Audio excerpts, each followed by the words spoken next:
Welcome to basic शाला। आज एक बार फिर से हम आपके लिए लेकर आ गए हैं police system and crime control से जुड़े हुए कुछ बेहद इंपॉर्टेंट क्वेश्चंस। तो चलिए जल्दी से शुरुआत कर लेते हैं हमारे पहले क्वेश्चन से। हमारा पहला क्वेश्चन है, सूचना प्रौद्योगिकी अधिनियम की धारा 66F का संबंध है। जी हाँ, ये जो सेक्शन आपको यहाँ दिया हुआ है ये बहुत ही एक इम्पॉर्टेंट सेक्शन है। 66F यानी 66F, इसका संबंध किससे है? कंप्यूटर हैकिंग से, अश्लीलता से, साइबर आतंकवाद से या फिर संरक्षित प्रणाली तक पहुंच सुनिश्चित करने से। Very nice, option C is the correct answer. धारा 66F का संबंध साइबर आतंकवाद से है। दिए गए पुलिस के रैंक को निचले क्रम से उच्च क्रम में व्यवस्थित कीजिए। जल्दी से एक बार आप कर्सरी लुक देखिए और फिर बताइए कि कौन सा ऑप्शन सही आंसर हो सकता है। Very nice, option B is the correct answer. प्रधान आरक्षी सबसे पहले आएगा, फिर निरीक्षक, फिर सहायक उप पुलिस अधीक्षक और फिर सबसे बाद में पुलिस उप महानिरीक्षक। चलिए, एक हिंसक अपराध के पश्चात पीड़ित सदमे में है तथा बात करने में असमर्थ है। ऐसी परिस्थिति में साक्ष्य एकत्रित करने हेतु आप क्या करेंगे?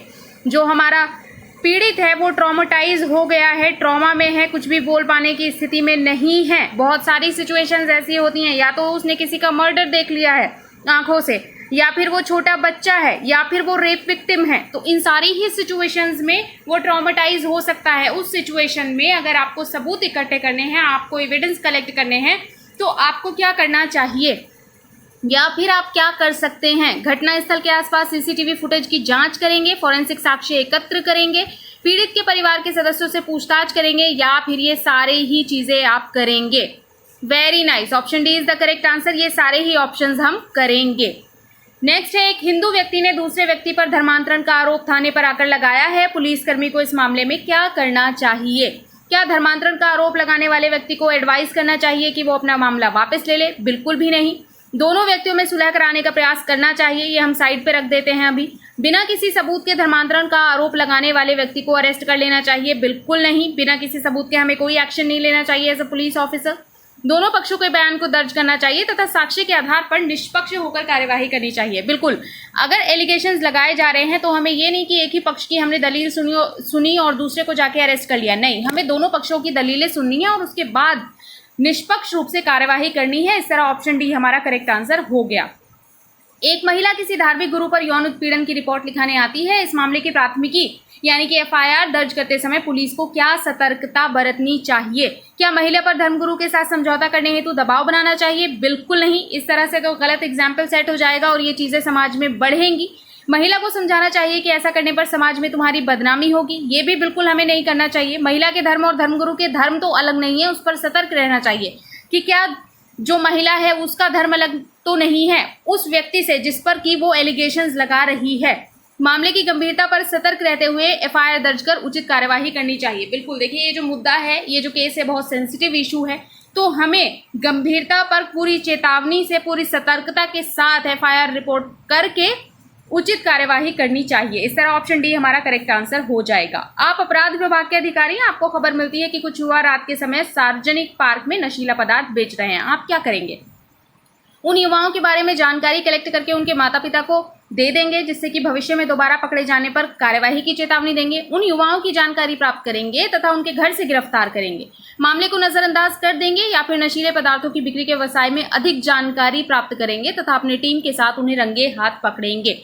वेरी नाइस, ऑप्शन डी हमारा करेक्ट आंसर हो जाएगा। हम ये जो मुद्दा है नशीले और मादक पदार्थों की बिक्री के ट्रेड के संबंध में, उस पर ज़्यादा से ज़्यादा जानकारी एकत्र करने की कोशिश करेंगे और उसके बाद में कोशिश करेंगे कि अपनी टीम के साथ जाकर उनको रेड हैंडेड पकड़ा जाए। आप एक पुलिस अधिकारी के रूप में तैनात हैं। कंपनी में कर्मचारियों के वेतन आदि को लेकर विवाद हो जाने के कारण कर्मचारियों का संघ आवश्यक सेवाएं बंद करने की धमकी दे रहा है। आपको उस एसोसिएशन के जो वर्कर्स हैं उसके साथ क्या करना चाहिए? व्यवधान की धमकियों हेतु संघ नेताओं को तुरंत गिरफ्तार करवाना चाहिए। महत्वपूर्ण कार्यों को अवरुद्ध करने के प्रयत्नों को बलपूर्वक रोका जाना चाहिए। पर्णधारकों के मध्य विवाद संवाद में सहायता करनी चाहिए, या फिर हड़ताल को समाप्त करने हेतु जुर्माना और गिरफ्तारी करनी चाहिए। देखिए, हमें कोई भी मुद्दा हो पहले संवाद से सुलझाने की कोशिश करनी चाहिए। तो इसमें ऑप्शन सी हमारा करेक्ट आंसर हो जाएगा कि जो विवाद है उनके मध्य उसका समाधान संवाद में सहायता करनी चाहिए। आपको सूचना मिलती है कि आपके क्षेत्र में देह व्यापार का गोरख धंधा चल रहा है, आपका रिस्पांस क्या होगा एज अ पुलिस ऑफिसर? इसके बारे में आप अपने सीनियर्स को बताएंगे, उच्च अधिकारियों को सूचित करेंगे, छापेमारी करेंगे और केवल महिलाओं को अरेस्ट कर लेंगे। छापेमारी करेंगे, सभी संदिग्धों को गिरफ्तार करेंगे, यानी जिन पर शक है उनको अरेस्ट करेंगे और पीड़ित महिलाओं को सुरक्षा प्रदान करेंगे, या फिर इस मामले को पूरी तरह से नजरअंदाज कर देंगे, अनदेखा कर देंगे। Very nice, option C is the correct answer. वहां रेड करेंगे, जिन पर शक है उनको अरेस्ट करेंगे और जो हमारी विक्टिम्स हैं, जो महिलाएं हैं, उनको हम सेफ्टी देंगे। नेक्स्ट वन, इस पुलिस अधिकारी के रूप में आपको खतरनाक स्थितियों का सामना करना पड़ता है। आप एक घटना में शामिल होते हैं जहां लोगों की सुरक्षा हेतु स्वयं को खतरे में डालना पड़ता है। ऐसी स्थिति में आपको क्या करना चाहिए? ऐसी स्थिति में बिल्कुल हमें वही करना चाहिए जो हमारे बॉलीवुड मूवीज के हीरो करते हैं, जो हमारे सिंघम भैया उस सिचुएशन में कर सकते हैं। अपने साथियों के साथ मिलकर प्लान करेंगे, स्वयं को सुरक्षित रखने हेतु बचने का प्रयास करेंगे। ये तो हमारे सिंघम भैया बिल्कुल नहीं करेंगे, और उनको, वो तो शेर है ना, वो अकेले जाते हैं जहां जाते हैं, तो साथियों की उनको जरूरत नहीं होगी। अपने जीवन की परवाह किए बिना लोगों को बचाने का प्रयास करेंगे, या फिर अपने सीनियर ऑफिसर्स को इस घटना की रिपोर्ट करेंगे। तो देखिए, हमारे सिंघम भैया यही करेंगे, वो अपने लाइफ की परवाह किए बिना लोगों को बचाने का प्रयास करेंगे, और हम भी उन्हें ही फॉलो करते हुए ऑप्शन सी पर टिक करेंगे और यहाँ पर अपने सिक्योर कर लेंगे हम कुछ मार्क्स। चलिए, पुलिस अधिकारी के लिए कौन से स्किल्स, कौन से कौशल जरूरी हैं? उसका नागरिकों के साथ व्यवहार अच्छा होना चाहिए, बिल्कुल होना चाहिए।